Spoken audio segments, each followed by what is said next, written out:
Every day, season 2 is here now. Let's go over to the White Tower. Nynaeve is training swords with those hot waters. Hey, hey, hey. Nynaeve sword training? I've heard differing positions within fandom on the context and relevance of this sword training scene. So, does the scene fit with developing the Nynaeve we know from the books, and does it work? When you've read or listened to other discussions on this scene, do you think, no, there's something more going on here? In today's video, I'm going to dig deep and find so much more that you are going to love and give you more to think about all the way through to season 3. Okay, ready? Let's get into it.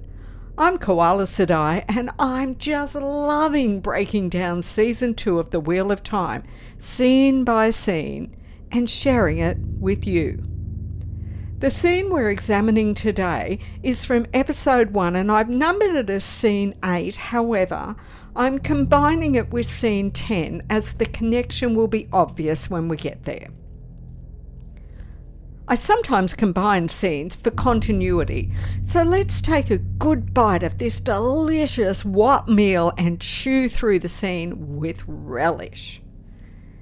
Nynaeve has a very different story arc in season 2, so let's begin this deep dive into the way they're developing Nynaeve. Is it different to the books?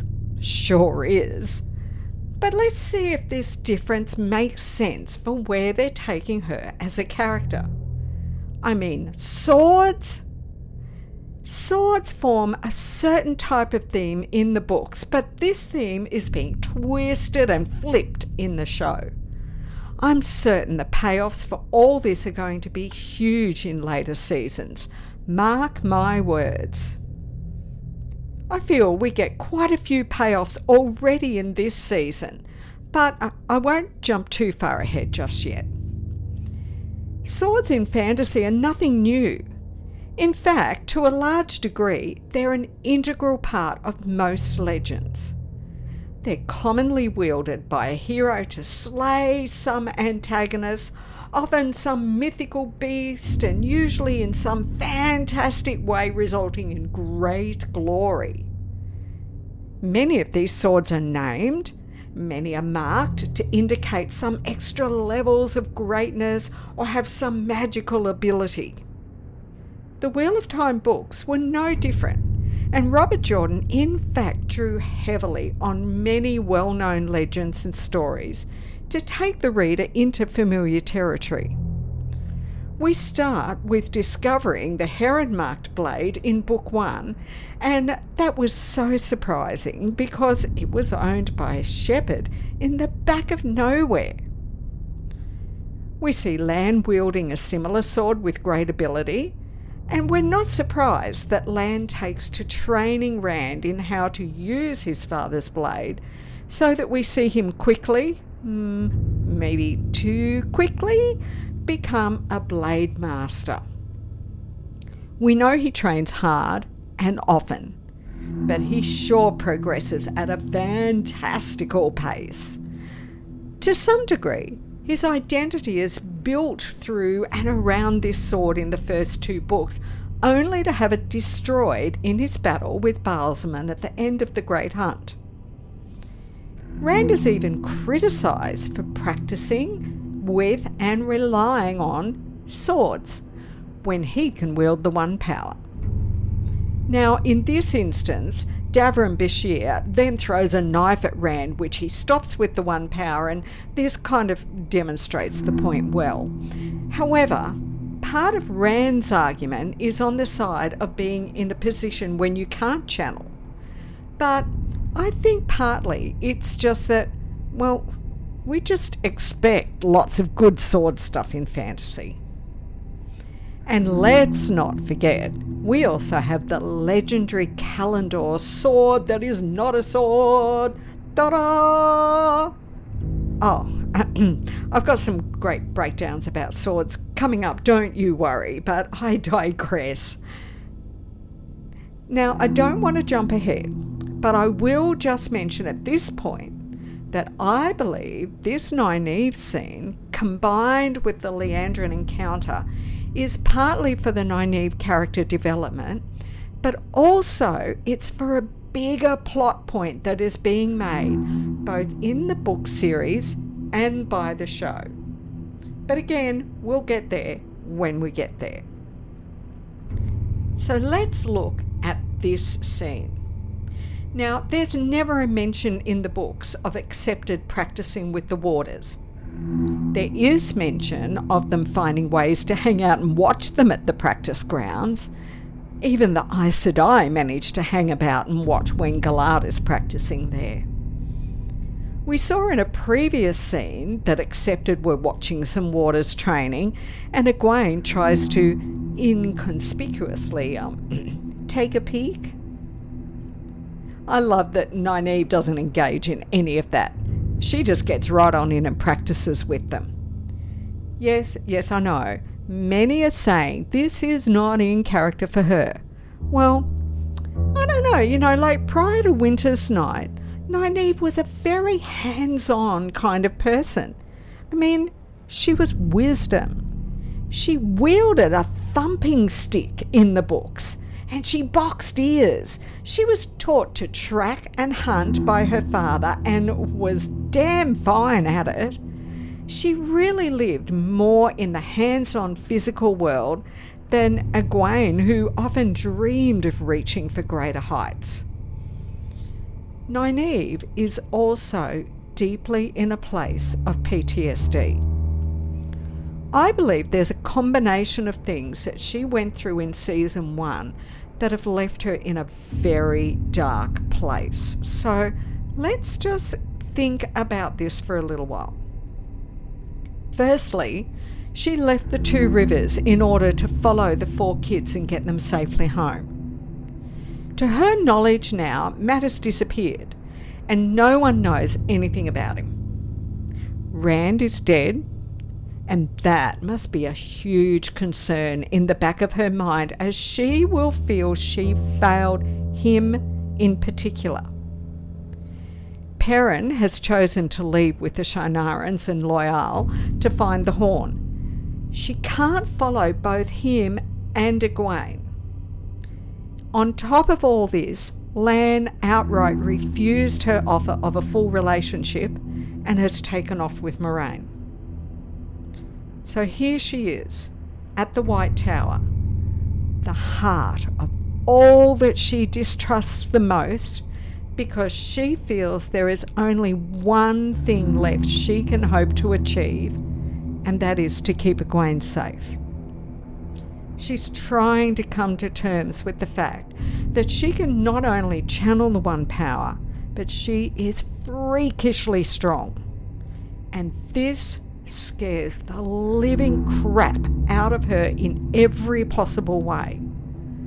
The first time she channeled, well, that she knows of for certain, she healed everyone in sight.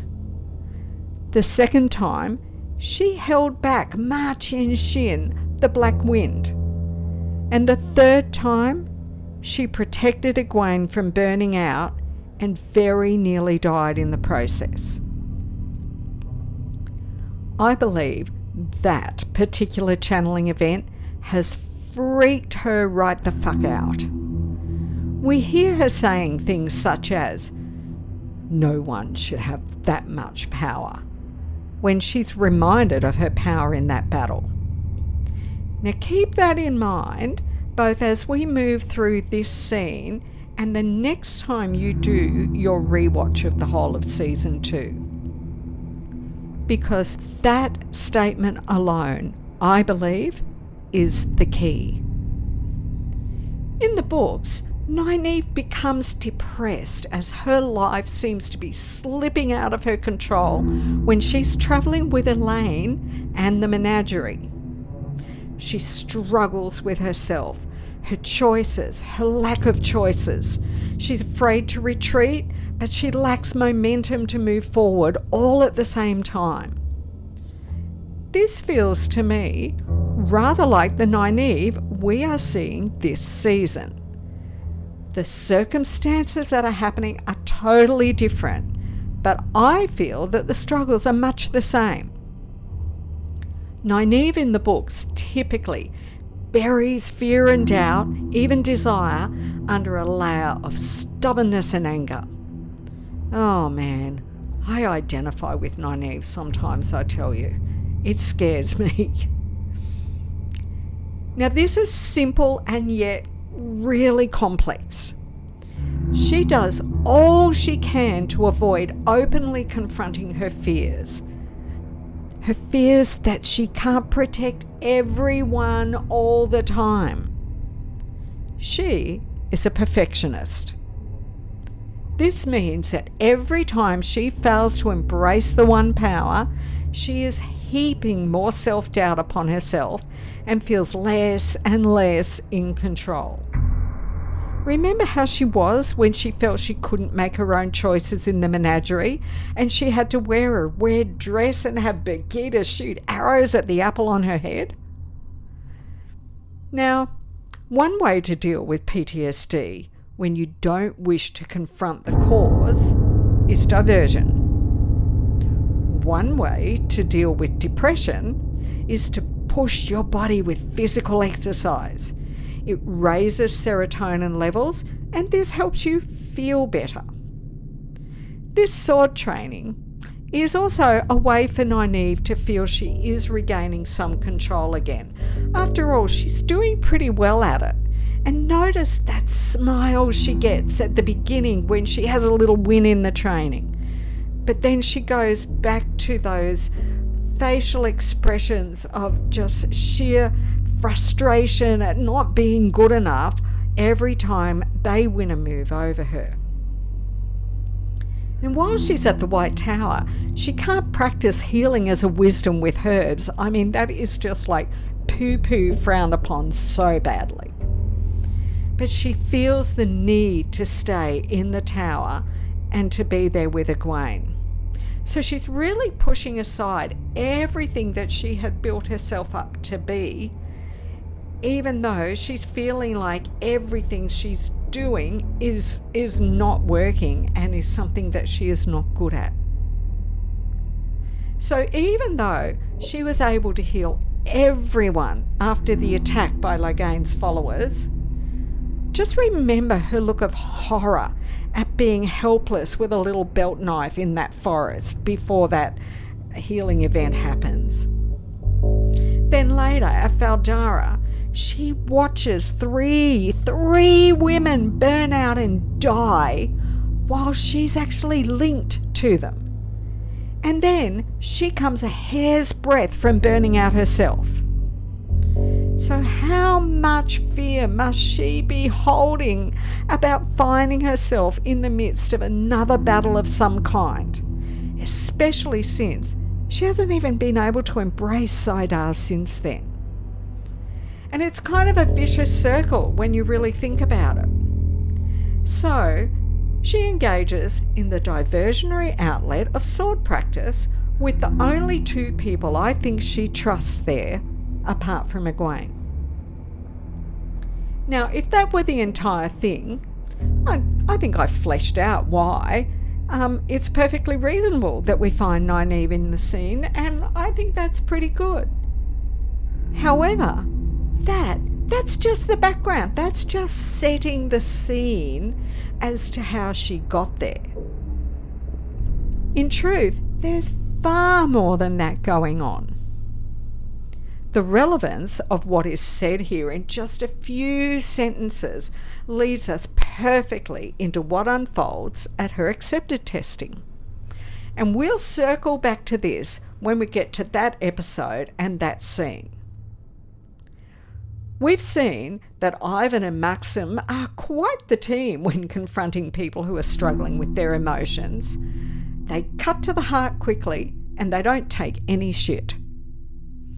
As much as they obviously like Nynaeve, she is not allowed to say a word of disrespect against Alanna, and that's very fair. But the way they do this allows Nynaeve to confront herself just a little. It's so like Nynaeve to try and blame her failings on others externally. Because internally, she's always blaming herself. But the moment that this is refused, she tries to shift the blame to being this whole place. I love how Maxim is able to gently but firmly speak from a place of his own experience to help her think differently. He's able to hold her line of thought and help her to look at herself. At first, Nynaeve hopes that they'll just give her an answer by asking the reason everyone comes here. And the beautiful reply is, it's different for everyone. And this is the key to helping Nynaeve turn her thoughts inwards rather than looking around her in anger all the time. And how interesting are their answers? Maxim fell in love with a water, and Ivan fell in love with an Aes Sedai. We know that Nynaeve is in love with a water, but that is certainly not her reason to be here. In the books, we receive a lot of information regarding the process of becoming a novice, progressing to accepted, doing your lessons, doing your chores, and finally on to becoming an Aes Sedai. I really liked how they brought everything back to intention. Now, I realise that I often felt that Robert Jordan was trying to say some of this in his long explanations in the book, but it wasn't spelled out like it is here in the show. I always kind of got the point that the rigorous training and harsh conditions were to ensure that women only became Aes Sedai if they were completely devoted to this. But I felt there was another layer to the statement. This is a quote. The Aes Sedai will devise special tortures to put each of you through during your training. But rest assured, the intention is the same. So you'll save yourself a lot of time and hurt if you can answer that one simple question. Why did you come here? So it seems to me that this is basically what the accepted test is devised to sort out. They say that it's about facing your fears. However, if you know why you came to the tower and why you want to become an Aes Sedai, I think that facing your fears is a strengthening event. If not, though, like for Nynaeve, the process only brought even more stress down on her and has made her block and her PTSD even worse. She came out of that testing having failed to save anyone. Keep this in mind as you follow Nynaeve through the rest of this season, because I will come back to this, but I believe it is the core of her block. With that conversation burning in her mind, Nynaeve heads to find Egwene. I wonder what she was intending to say, because if you watch her hands as she's walking down that hallway, she's nervously rubbing her fingertips. Egwene, of course, is not in her room. So was she going to tell her that she's going to try harder at her lessons or something else? Well, Nynaeve heads down to the empty kitchen since Egwene is not in her room. She intends to master the lesson from earlier that day. I feel that Nynaeve also has trouble learning in a group because her insecurities are threatened when she fails publicly. She hates failing. That's that perfectionist issue. But failing publicly is the worst. I love how she tries to embrace the swords and includes some hand motions. They're not the same as what we saw Alana doing, but it's interesting how different this looks from the 3 times we saw Nynaeve channeling last season. I mean, she didn't use her hands at all. It isn't working, but we don't get to find out if she was going to solve it through practice because, ding ding, enter stage left, Leandrin. In typical Nynaeve fashion, she shows no deference to an Aes Sedai, simply confronts her with, "What are you doing here?" I love that Leandrin doesn't even care, but answers with a cutting remark. I'm sure she would have pulled her up on missing the honorific if they had been in public, but here in private, she really is more interested in what she came here for. Leandrin opens by poking at the raw wound and telling Nynaeve that she's a disappointment. Oh, way to open a conversation. When she says the swords are a waste of time and are beneath Nynaeve, I remembered immediately that conversation with Bashir and Rand. Now, look, I know this is totally different. Still, that just sprang to my mind. In the Great Hunt, Nynaeve and Egwene are travelling back to Tarvalon on the River Queen. Swan comes into their room to give a novice lesson. I must say here that I far prefer Nynaeve in the show dealing with her PTSD this way than Nynaeve in the book with her recurring motion sickness. The more I rewatch, the more beautiful I find the layers of detail that are embedded in the portrayal of Nynaeve in these scenes and the trauma that she's dealing with. After all, The Wheel of Time is a 15-book series about dealing with trauma. We're all impacted differently by events and situations that we get come our way, depending on both our basic personality type and previous experiences that we've had. I know for myself personally, if something happens and it triggers a memory of a previous bad or traumatic experience I've had before, I have to be really careful not just falling into reacting a certain way rather than responding to the event. Now, in the book, Swan is quite harsh with Nynaeve as she tests her strength both in the One Power and in her spirit. She tells Nynaeve that she was told of her temper and that some feel she would do well for some time as a novice. However, in the book, Swan feels she should be raised accepted straight away.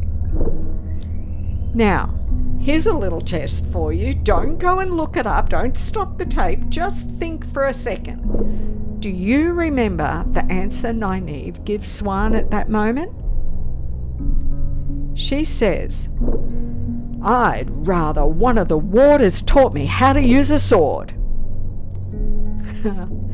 I mean, come on. You've got to admit, Rafe is doing a brilliant job of taking things from the books and flipping them in. Swan then goes into a little lesson about how useless swords are for someone who can channel, and she creates a sword out of air. It's described as oddly bluish white. Nynaeve is quite belligerent. Swan uses air to hold her in place, then she raises her up above the bed, and all the while Nynaeve can do nothing and is becoming furious. Swan then begins to goad Nynaeve by talking about big hairy men with swords, and she's starting to sound a little bit serious when she goes flying backwards into the wall, her head rebounding. They're in a bit of a standoff now, both pinned against the wall, Swan suggests that they let go together, but Nynaeve tells her to let go first. And just like that, Nynaeve is shielded.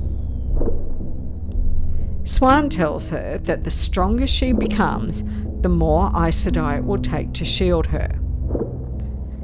Now, while Swan does all this purely as a teaching event, both about the One Power and for Nynaeve's personal growth, Liandrin has more nefarious intentions. We are all quite certain. But exactly what are her intentions? By the end of this scene, Liandrin is not looking so much her evilness as someone trying to help break Nynaeve's block. But her very last line is so intriguing. I want to see you become so powerful that no man, no woman will ever be able to take that away from you, not even me. Just what is Liandrin up to? Right? We know that she's been dealing with some man, Ishamael, and some woman, Lanfear. So why does she want Nynaeve stronger even than herself? I mean, Liandrin is not young. She's been an Aes Sedai for some time, so she would know that she has reached the peak of her power. Now notice what she was saying just before that final comment. My sisters would have you believe there's only one way to channel, only one way to become an Aes Sedai, but they're wrong. You're here to learn. Not about silt or swords, but about power. Liandrin was always fascinated with and sought after power. She was born in poverty. As a wilder, she learned a type of compulsion, rather like Moraine learned to eavesdrop. Quite possibly, this poor child learned how to make others do her bidding and developed a real taste for this kind of power over others. She knew that this compulsion often caused pain to others, but she didn't care. She had aspirations beyond simply being Black Archer, and she attempted some pretty foolish things with Megideon. Oh yes, I can't wait for season 3. Is she hoping to take Nynaeve under her wing and have an ally or somebody that will work for her that's even stronger than her? I'll talk more about this in later episodes as things unfold for Liandrin. But for now, I'm trying to stay focused more on Nynaeve. The slamming each other against the walls with weaves of air is shown dramatically, and the lesson is really driven home for Nynaeve and for us viewing the whole scene.